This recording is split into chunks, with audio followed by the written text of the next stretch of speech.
Howdy. Welcome to Between the Bears and the Bulls. And today we're incredibly excited to host Tristan Kalina, the owner of Kalina's Pressure Washing and Christmas Lights. And we're going to be talking about the principles of entrepreneurship, what it's like to start a business from scratch, and how to convert a client to a raving fan. Thanks for being with us and enjoy the show.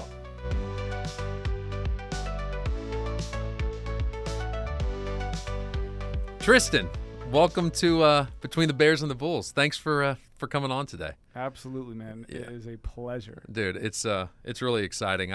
We've kind of had a unique way of knowing each other, and I guess it started off with your mom. So Emma knew your mom because she was a Dallas Cowboy cheerleader, and your sister as well. And I actually knew your dad too when he was a manager out here for one of the restaurants we frequented. But I know you from a different kind of way, and it's through your business. And so when I was thinking of, who could be interesting to talk to when it comes to entrepreneurship and business, and I was like, okay, I got to bring in Tristan. So I appreciate you taking some time. Dude, it is an honor, and it's an honor to call you a friend. So I'm very excited to just kind of broadcast what we've got going on this podcast. Absolutely, man. Yeah, it's going to be it'll be a lot of fun. So let me ask, let's talk a little bit about the business, right? Because that's how we know each other. So tell me a little bit about your business. Okay. I'll just kind of go over and give an introduction for myself. Yeah. I run a pressure washing Christmas light business. I run a real estate business as well. I've got 5 rental properties, 15 total units. It just got valued over 1.2 mil. Just to build a little bit of rapport for the audience. Yeah. Just so that they can kind of understand where I'm coming from. Okay. And basically, the premise of the business is pressure washing, exterior cleaning year-round, and Christmas lights at the season. I do the investing for an asset perspective, and I know we're going to be talking about assets, especially on your podcast. So I'm excited about this, man. That's the basis of the business. Yeah.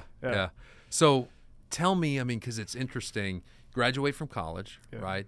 And then you decide at that point, hey, I'm going to start a business from the ground up. That's what I find so interesting about you, because I did the same thing with Beavers Wealth Management and thinking about that. What made you decide, hey, I'm going to start a pressure washing business, right? I'd say I was dumbified within the fact of this. So what I mean by that, I delegated my entire life towards baseball, 20 plus years of it. And at the end of it, I was really proud about the work ethic that I put into it. So I could walk away easily. But I knew that I got a business degree, so that means I start a business. Mm-hmm. That's what I thought. Maybe not the most logical decision. However, that's what I thought. And it was something that I aspired to do. Pressure washing wasn't the first business that I started. There was 3 businesses that failed before that. Okay, all right. Yeah. I did not know that. Yeah. So before that, what were the other businesses? I thought you went straight into your successful business now. So this is even more interesting. What were the other businesses? So I started a fitness business. Okay. That failed. Okay. I started up a YouTube business. That failed. Okay. I started up a T-shirt business. That failed. Okay. All right. So there's such 3 different businesses that fourth time is charm time, right? Fourth time's a charm. It's not the first time. Okay. Yeah. But that's what kind of led me to just keep trying and just keep going. And I started it. I understand that, and Albert Einstein says it's the best, that the 8th wonder of the world is compound interest. Mm-hmm.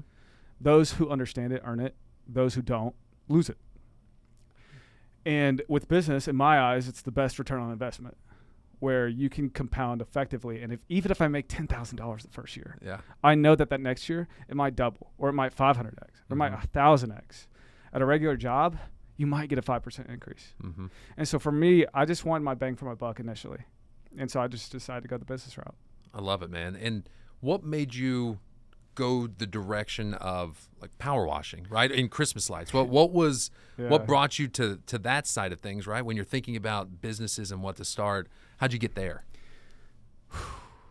So I started this lawn mowing business, right? Okay. And this is kind of the basis of it. And I wouldn't say it failed, but it allowed me to pivot into the pressure washing business. Mm-hmm. What I liked about it was higher ticket, and then also with Christmas lights, it's a fee-based business, meaning that if you get 100 customers the first year, those guys will probably come back the next year. Right. Yeah. And then you get 100 customers the next year. Then you have 200 customers. Now you're just compiling, and it's just compounding. Mm-hmm. With washing, it can be the same thing if you structure the business model right. And so I just decided to do that because I wanted a little bit more margin there, But I also thoroughly enjoyed it, man. Yeah. Yeah, I just really enjoyed it. It's I will tell you, having used your services for that, you do a dang good job. And Man, thank you. And the thing I'm always impressed with is, they say love what you do and you'll never work a day in your life, right? That's one of my mottos when I think about it. And it's interesting now because I don't see that as much anymore, where people truly enjoy what it is that they get to do. But with you and your business, I could really tell you have a passion for the people you work with. You have a passion for doing an excellent job in everything that you do. And where'd that come from? I think it just came, especially whenever I kind of just transcribe the baseball journey a little bit. Yeah. Where if you want to be exceptional and you have a little bit of an under-talented size or under-talented arm of some sort, then you have to work exceptionally hard to be able to get to that realm or that sort of echelon to go to the next level.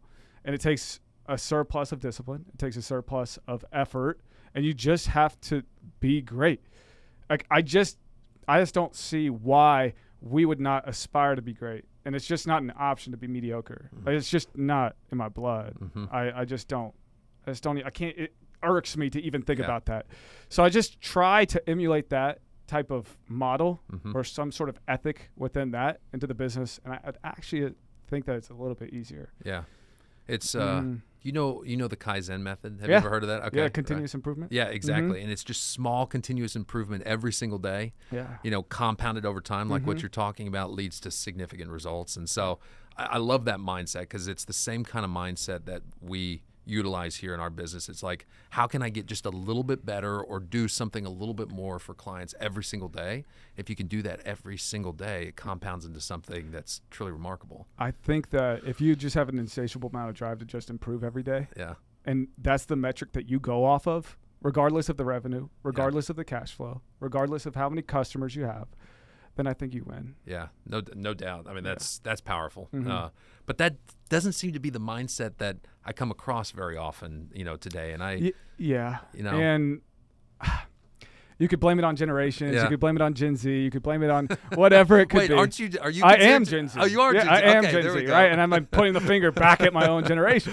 Yeah. But you could blame it on that. And I think, just to be the exception today, it's really, by definition, to be exceptional, you have to be the exception. Yeah. And today, you just have to put in a lot more effort, because it's so easy to get distracted today. And if you could just put a full focus towards the thing that you're actually trying to do, you're just going to take leaps and bounds over people easily. Yeah. Easily. Yeah. You can really set yourself apart by really just applying yourself By as you're just talking focusing. about. Yeah, exactly. Yeah. You talked a little bit about athletics, so I want to understand that journey a little bit more. So you said you played baseball? Okay, well, what position did you play in baseball? I played center field. Okay, in center field. And you played through college. So talk to me about the journey through college and athletics. And so I know you kind of mentioned the discipline aspect of that. And so talk to me about your journey through athletics. I went to junior college for 2 years. Okay. And those were pivotal. I mean, they just did not have regulations there. So you could practice all day long. They didn't care. They could treat you like whatever. Yeah. They didn't care. And so it just brought out the absolute best in you. It just forced you upon that. So that allowed me to propel to the next level, which was Division I. Played there. And then I went and finished at a small school in Arkansas, which is Division II. So it was just kind of an assortment and a whirlwind of rides. And I can't wait to keep talking about it. But that's well, it's interesting too, because you say that there wasn't necessarily a lot of direction, right? Nobody pushed you into practicing all day or not practicing all day. And so I wonder, did everybody have that same experience where they said the freedom allowed them to be even better? Or is it just because innately you don't necessarily need the structure? You're so self-motivated that freedom allowed you to just push yourself. Did you see that from your teammates? We had a group called Mamba Mentality. So this was kind of a local group where we would film ourselves every single morning doing the same thing that we needed to do. So it was, I'll give you the schedule. So 5 a.m. you wake up, you work out. Then you go get breakfast. Then you work out again as the team. Then you go to class. Then you eat. Then you go to practice. Then you eat again. You go work out. and you eat again, then you go to the cages. That's it. You didn't have a life. Right. You didn't have a life. Right. And I'm grateful for that, to be honest. Like, Yeah. you missed out on the collegiate experience in a way. Sure. But it taught you a lot about what you could possibly do. Yeah. And so that's why whenever I walked away, I wasn't mad Mm-hmm. because I just knew that I gave it my all. Yeah. So, I mean, the fear of losing something wasn't even in that endeavor. Like, I didn't lose my ultimatum goal.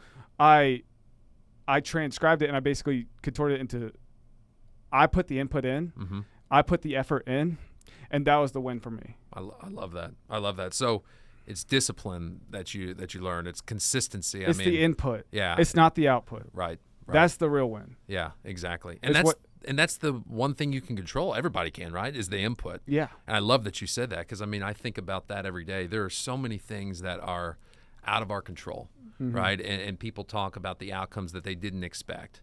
But the one thing you can control is the effort in, right? And the idea, and what I'm hearing from you saying is if you continue to put that input and you maintain that consistency and that discipline and that determination, more times than not, you're going to get a positive output, right? It doesn't guarantee it.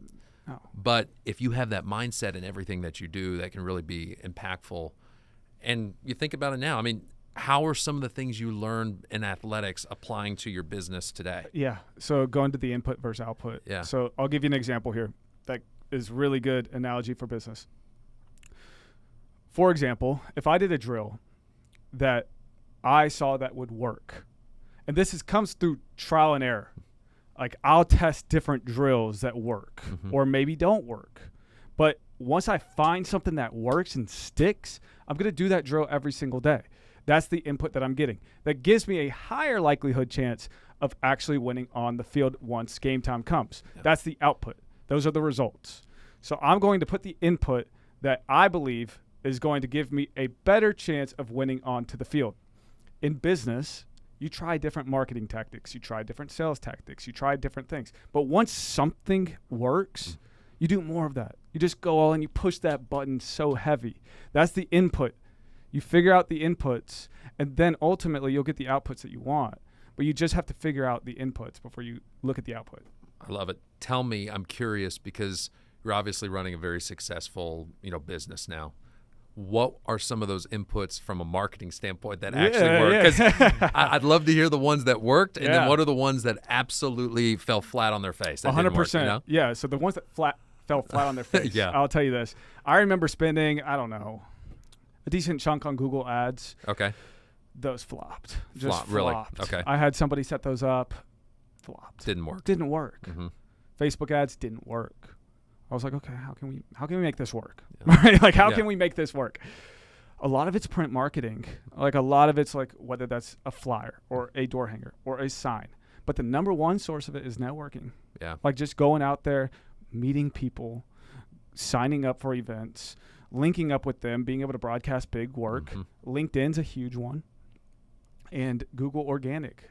Like, just going on Google My Business and they search it up. Yeah. Something near me. Boom. It's making click. Right? But those are some of the big things that I had to do. I figured out, oh, crap, the print marketing works initially. Right. And then I just hammered into it. Yeah. Input. That's the input. And I got the output at least from those signs and those door hangers, whatever it was. So you're telling me networking still works? Networking is my number one. Okay. It is my number one. Yeah. I am all in on it. Yeah. 100%. Yeah. It is 100% works. I have to say I appreciate that very much because as we've talked before, when I got into the business, especially on the advising side, nobody says, hey, here's a group of clients that you're going to create an investment, portfolio for, right? Mm. It was basically you go out there and you build relationships with people that ultimately you're going to that you're going to help, right? Mm-hmm. And you start with zero, much like in your business. You start with zero and nobody gives you anything, right. And it's like, okay, what are the different things that will put you in front of the right people to ultimately build those relationships with? And so, right. But I'm with you. I mean, from a networking standpoint, it's interesting because I just don't see when you talked about generationally, and I guess I'm officially a millennial. You're officially a Gen Z maybe, but I don't see that as much from our generations where we focus on the importance of networking. That's the opportunity. Right. Yeah. That's the opportunity. Yeah. Because nobody wants to do it. Nobody's doing it either. Yeah. You know? Yeah. And I guess it also sets you apart because you're the only Gen Z in the room that's actually trying to network with anybody, right? Yeah. They're like, who is this guy? Yeah, exactly. I love that. One of the principles that I really appreciate because I've seen it in your practice, and I want you to talk a little bit more about it. It's something I truly value because we value it at Beavers Wealth Management, but it's really has to do with the culture you've built around customer service, right? So talk to me a little bit about how you do that, because when somebody thinks about pressure washing or Christmas lights even, you're thinking to yourself, how, you know, it's a job, right? You just perform a job, and it's you either do a good job or you don't do a good job. How's their customer service involved with that? But I'm going to tell you a few things that you did for me that I think has set your practice above. But talk to me about customer service before I visit about that. So you got to understand what versus how. Yeah. And let me give you an example, because this will be applicable for anybody. I go train at the gym. That's the what. The how is how you train. That's going to result in the output that you want. I'll go over input versus output, right? But the output, the result that you want. So how you train, anybody could go on the treadmill for 10 minutes and say, I trained today. Yeah. But their physique might not be the best. Right. Somebody that's in the gym relentlessly for hours and hours and hours and hours a day, that's how they train. They're probably going to get the output that they want. So it's about how you do it, not what you do. How you do it is the most important thing, and that's what gives me excitement. That's what gives me clarity and the motivation to continuously keep improving, because how is endless. It's infinite. What is finite? This is infinite. So with customer service, I got this philosophy from Jesse Cole. He's a serial entrepreneur from the Savannah Bananas baseball team. Oh, yeah. Yes. The Savannah Bananas phenomenal, are awesome. Right? If Yes. you don't know their story, basically they captured this team, and it is essentially, they're deadbeat. They don't know anything. And he focused on the customers first, how you did it. And so when you go to the baseball game, you get a ticket. And then he was like, how can I make that better? Shaped it into the form of a banana. Okay. I didn't know that. Yeah. The ticket's a banana? Yeah. So the ticket's a banana. How can I make it better? It smells like a banana. You're kidding. How can I make it better? It tastes like a banana now. So you're always looking at things on how you can make it better. Yeah. Right. And so with the customer service, you're always looking at from the top whenever they get that inquiry, and at the end, are they satisfied? Yeah. And how can I make that every little bit a lot better? Yeah. I remember sending out Google Sheets for estimates. I was like, here you go. Like, maybe. Yeah. Right? Maybe. Then go to a PDF, and then you go to a video estimate. Then you put background music in there, and then you're touching points on personal interests that they have. I know you love dessert. Yes. I want to touch up on some dessert, man. So you're always looking for things, and you're understanding the customer. Yeah. That is the most important part, because anybody could go out there and be there for the service. But for me, I'm trying to generate fans rather than customers. Oh, I love that. Oh, that's so good. You're generating raving fans. You're not just generating customers. Yeah. I love that. Well, I got to tell you, when we asked for an estimate, for you to do some work on our property, and I was blown away when you sent me a video estimate. I'd never seen anything like this before, but it was you, and you were in front of a camera, much like with a mic like this, and you went through line item by line item what you would do and how you would do it, and justifying this is what it would cost for each of them. And I remember being so blown away, because I think to myself, okay, I've never experienced something like this before. Usually I have to hound contractors to finally provide me an estimate to go through.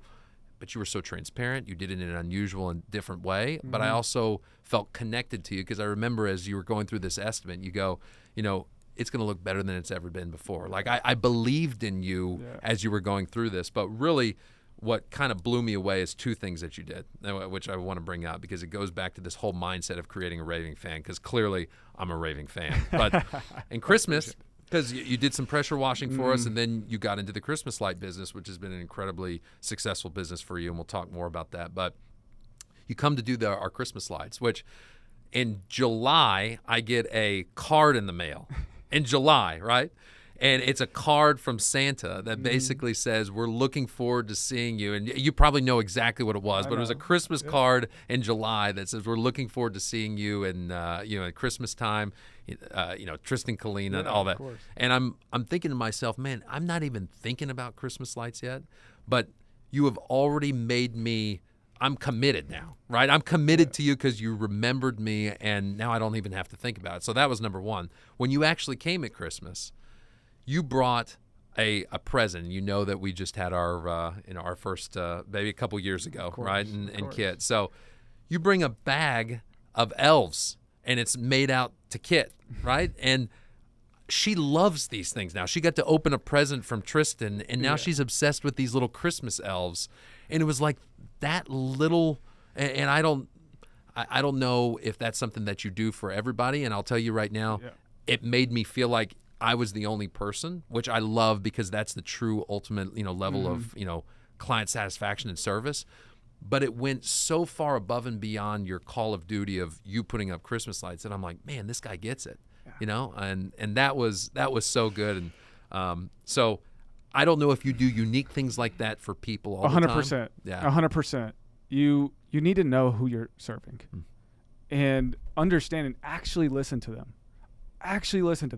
Ask them questions. Hey, do they have a dog? Do they have a daughter? Do they have kids?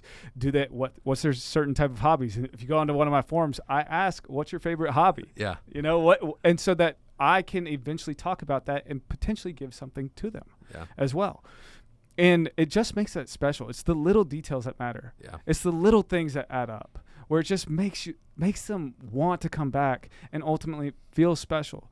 And especially during Christmas time, the lights make you feel some sort of way. I know they make me feel some sort of way, but if you could just add a little bit on top of that too, man, it is just it just brings a lot of excitement towards me. And I think that's, just seeing a smile on somebody's face. Yeah. It doesn't matter about the cost. It matters about the smile, and it matters about the fulfillment. That's awesome, man. And I think that thing I appreciate is people understand when somebody's being genuine, and it's obvious that you have a genuine interest in the people, and I think that ultimately creates the raving fan that you're talking about. It has to be them first. Yeah. That's what makes the business run. Yeah. You could sell and market all day long, but it's the people that make the business run. Man, you're speaking our language. You got to put them first. Yeah. You have to put them first. Yeah. Well, my favorite thing though, I have to say, is when you came to take down the Christmas lights, and you said, "Hey, Christopher, I've got something for you if you're there when I come and do this." And I'm like, "Okay, sure." I go outside and you have a great American cookie. Okay, I'm a dessert guy, right? And you have a great American cookie, one of these huge cakes, and it says, "We love the Beavers," and it has a cartoon beaver there. Dude, I will tell you right now, I don't even care what my Christmas lights look like for the next 10 years. You're going to be hanging them because of that cookie that just blew me away. More cookies, man. But it's that kind of stuff that really just, I was truly wowed. And for somebody like what we try to do for our clients at Beavers Wealth Management, we really try to wow our clients because we want to show them how much we appreciate them. And so me seeing that from somebody else, and quite frankly, I can't think of anybody else that from a service standpoint that I utilize through anything that has ever spent that amount of time thinking about ways to connect, and you did that so well. So I appreciate that. Yeah, man. Seriously, that means the entire world, especially hearing it from you. It's especially if I could just touch up on that real quick. Yeah. Contractors sometimes, especially, and I see some of the issues where they're not communicative or they're scared to follow up after the service. Like, doesn't make sense. They literally paid you, and that you're not following up with them. Yeah. That's the most important part. Yeah. That's the most important part, is like if I could follow up with them, make sure that everything's good, and maybe even deliver a cookie cake. Come on, man. That's gonna stick in their brain forever. Yeah, well, and I want that to be the standpoint of everything. Yeah. It's the number one. You certainly did that with the cookie cake, and that thing didn't last very long, So you said, dude, I'm eating it. I was like, dude, save me a piece. It's so good, man. So talk to me a little bit about challenges, right? Yeah. Because entrepreneurship is not easy. No. And so what are some of the challenges that you're dealing with today that you see and you're having to kind of get through in order to be successful in business? Yeah. I mean, I think 90% of the days are really, it's a struggle bus, but the 10% make it worth it. Yeah. And, even if you're wearing a lot of caps, like even the delegation part of that, it's like, okay, can I find the right people? Can I put the right systems in place? Like that's where kind of I'm at right now, is just making sure that I have the right people, making sure that I have the right systems in place. And it's obviously trial by error, but at the same time, it's worth the shot. But I think the biggest thing is, and I learned this from baseball, is that whenever you have a sacrecy mindset and you're scared to lose something, you more times than not lose it. And so you just have to go all in. And you can't be fearful of losing something, whether that's losing money or losing equipment or losing something along those lines. You can't be fearful of that. You just have to go all in to just kind of push past that threshold. And that's where I am right now. Some of the other challenges, man, I mean, starting up, there was an emotional roller coaster. Like the business model in itself, I flipped the business model probably 2 years ago, where it was a lot of hunt, kill. A lot of hunt, kill. And so I learned about maintenance contracts where I want, and I need to kind of give the audience this is really important, the LTV to CAC ratio, lifetime value to customer acquisition cost. So, for example, if I pay $100 to acquire the customer and he comes at $100 for that service, but just for easy math right here, but if he comes every single month, that's $1,200. That's a 12x. So for me, that was a hard understanding initially. But whenever they come back and you have recurring subscription models, that's a business that I envision worth investing into. And so I changed that model, and it was really hard for me. It was really, really hard for me. In Christmas lights, that's what I love about the business. You get 100 customers, then you get those 100 customers back. And you get 100 customers, you get those 100. Now you have 200. And then it's the compounding effect. Kind of like what I had said initially, is the eighth wonder of the world. And so that's the how. The what is the compounding interest, but how do you do it? That's how you do it. Really interesting. And so when you're thinking about adding new clients, you talked about, all right, it's $100 to ultimately create this particular, client and situation. Ultimately, are you then saying, okay, I have to put forth that dollar today for the long-term value of creating that relationship over time, right? So you're investing 100% of it into it now, but you'll get paid back later. Yeah, right. You get paid back later. Yeah. And you just zoom out. It's like stocks. Right. Yeah. It's like real estate. Right. Whatever it is. But you just zoom out, and on a long enough horizon, then it eventually wins. Right. It could dip. Yes. It could dip. The S&P could dip. Right. But eventually we know it's going to come up. Right. Yeah. And it's the same thing with business. It's just you take the initial dip, and it could be emotional initially. I know that I was emotional towards it, but you just got to understand the long term. Yeah. That's hard, man, because I feel like we're in a place in society where everything is instant gratification. Yeah. Right? Doesn't it? It kind of seems like that even within business. It's like, okay, I got to have that instant gratification today, and investing and not seeing a return on that for maybe years down the line. It's hard, right? It's hard. I mean, it's tough, especially when you're just trying to make it and, but time's going to go by regardless. Yeah. Like we understand time's going to go by regardless. So why not put the effort in today to understand that this time's going to go by and I'm going to be in a better spot 2, 3, 4, or 5 years now. Yeah. And so for me, that's the best understanding that I can have and grasp, and I'm willing to sacrifice for that. Yeah. Was there a defining moment, either in failure or success, when you kind of thought about your business and this mindset, and when you kind of retooled? Was it like, here is when I made that change because I realized X? I mean, was there something like that? Because you always hear about entrepreneurs and they have a, that pivot point. Was there that for you or not really?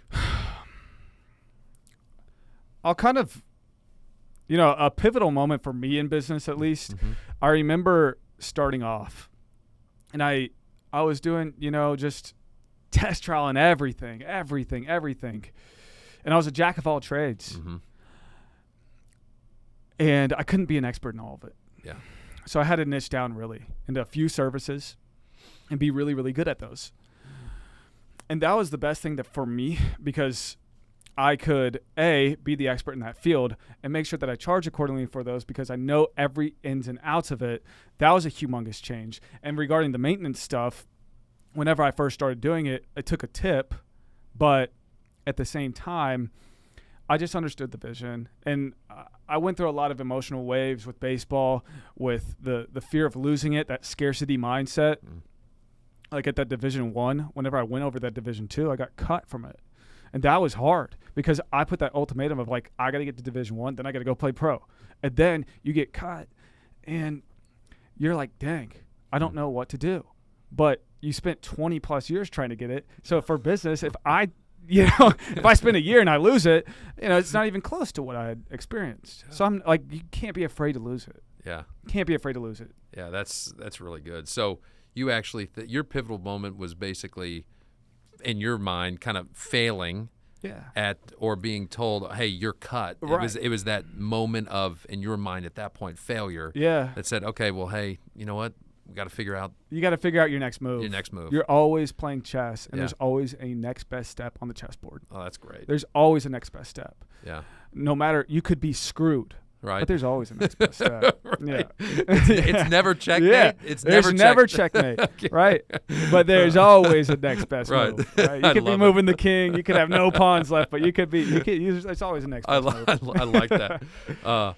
So tell me a little bit about, because you talked about being a jack of all trades and then really focusing in on something. So when we first started working together, it was like, okay, hey, I've got a pressure washing business. And then you kind of transitioned into Christmas lights. Yeah. And now talk a little bit about the expansion. I mean, you were visiting with me about this before. I mean, this is exciting. So tell me what are you working on right now? So, I did lawn care and landscape, and then, I was toying with pressure washing. And so I just decided to go, I scratched all the landscape and lawn care, and I had decent success with it. Yeah. I mean, I remember, and talk about a pivotal moment, just coming out of college, and this was month 4. I mean, I remember, starting from $0, right? Yeah. And there was like a $25,000 week that we had in landscaping, and it was a very, very pivotal moment for me. I was like, oh, well, we can potentially do that. I pivoted into washing, and I found some momentum there, emotional distress and all that stuff. But I think that Christmas lights and pressure washing work very adjacent, in my opinion, because with the seasonality of it, there's seasons towards this. That's true. So with washing, it is primarily through the spring, through the summer, and kind of in the fall. But the wintertime, we do lights. So it kind of fills up that gap, which I like a lot. Now, what I'm working on right now is I'm acquiring another wash business, which is exciting. I'm very excited about that. And then I'm expanding to Tampa for Christmas lights. And so we're filing up the legalities behind it.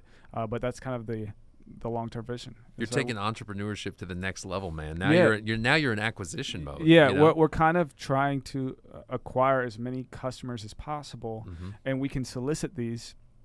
And if you have 18,000 customers and you get a 1% response rate and a 0.5% close rate, you're going to increase revenue substantially still. Right.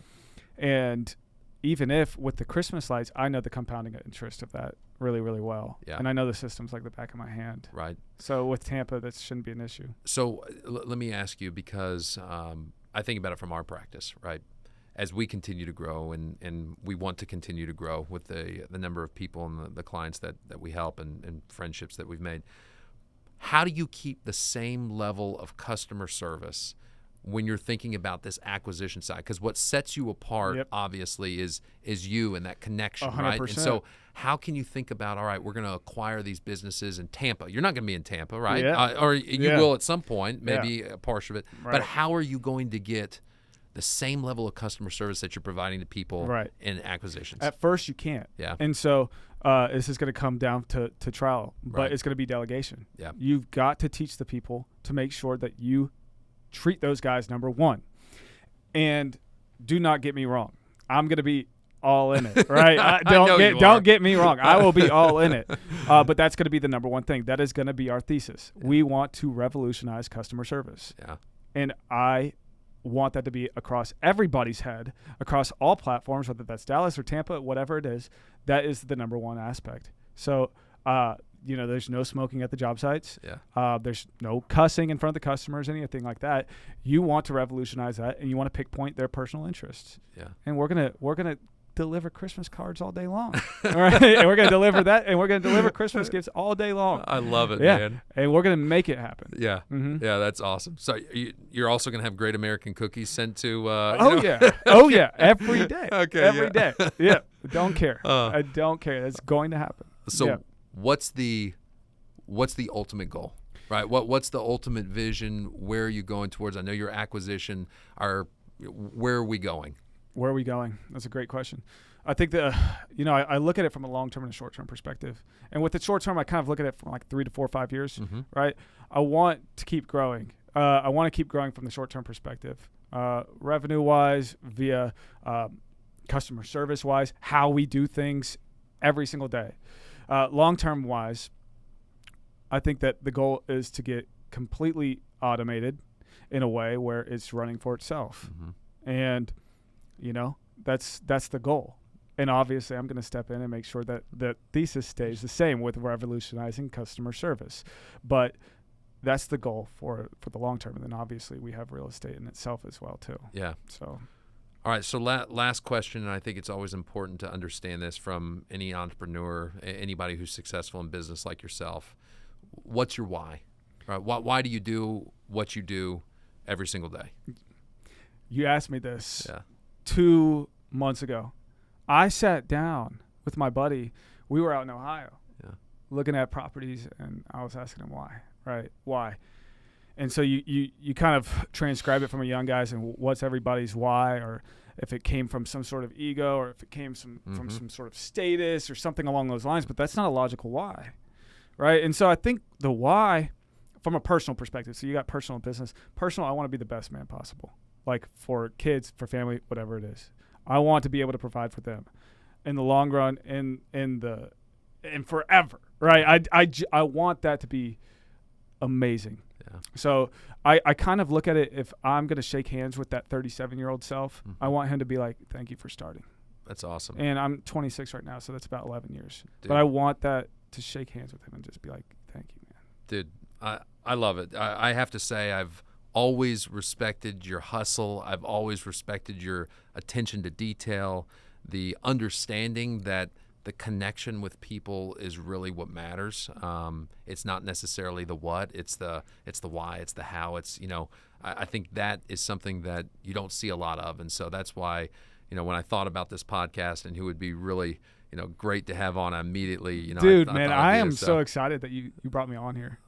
Man, it's like an honor to call you a friend and somebody that I could kind of look up to and be able to call whenever. Yeah. So it's a blessing, man. Tristan, congratulations on your incredible success. And I have to say, man, I am so excited when I think of where you're going and what you're going to achieve. It's going to be fun to watch your journey. You're the man as well. Thanks a lot, bud. I appreciate it. Take care. Yes, sir.